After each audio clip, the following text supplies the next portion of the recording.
So you've done your research on the company and on the market and you're feeling comfortable about it. You're starting to get a feel for like, yeah, I know what products and services they do. I know who the competitors are and I understand the values of the business and the history and where they're going. The next step on you want to do is research the person who's actually interviewing you. And not a lot of people do this, and I think this can be a really kind of unique point that you can do to really stand out when you're interviewing. So the first thing you want to do is check the LinkedIn, right? Now, everyone who's interviewing you really will be on LinkedIn. And what LinkedIn is just a library of information about people like myself, other sales directors and other CEOs in organizations. And what you can get from that is so much detail, which is going to help you stand out in your interview. So when you check the LinkedIn, what you're looking for is potentially like interests that person might have. And if you scroll down to the bottom of somebody's LinkedIn profile, they'll usually have interests and groups that they're a part of. And what you can do is you can find common ground with them. So maybe the football team that they support, the university they went to, the area they're from. But what you'll be able to do is you'll be able to find some information out about that person, whether it be in their bio or in their interests in the groups that they're in, just to find some common ground so that when you get into that interview, you've done your research and you've really obviously shown that you've taken your time to go away and look at that. And you would mention that in the interview, like, I saw that you supported Blackburn Rovers. Me personally, I'm a Blackburn Rovers fan, so somebody mate, I saw you supported Blackburn Rovers, so do I. What do you think about this? What it does, it just breaks the ice at the start of the interview, but it also shows you've gone above and beyond to research that person. Second thing you can look at is look at their career. Look at their career today. What progression have they had? What journey have they been on? And then be able to talk about that in the interview.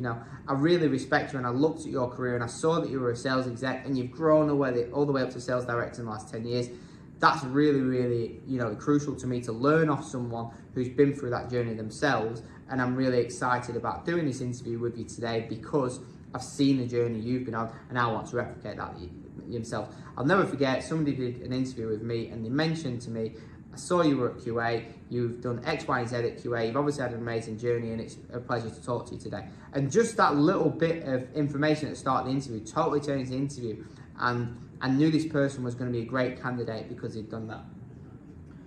What you can do with that is, it says in there, you can find common ground. So you can find common ground with that person. That might be the sports team, it might be an interest or a hobby, it might be the university, or it might be the career, but you can find common ground and link that in once again to yourself and get across that you have got common ground with that person, which is going to build rapport and make it easier for you in that interview.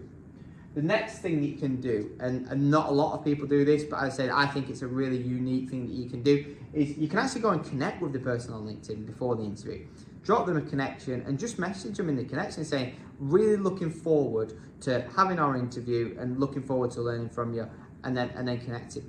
What that shows is that when you're a salesperson, a lot of the time you are spent connecting with people on LinkedIn, finding people on LinkedIn and researching people on LinkedIn.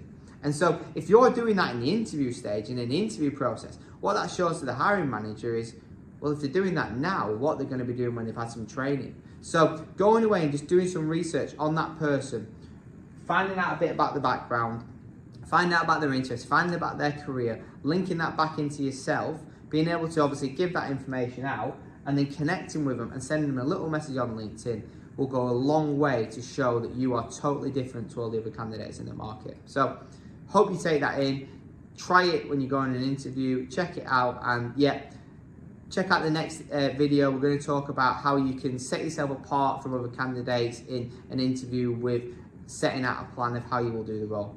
Look forward to catching you on the next interview. Thanks very much. Bye-bye.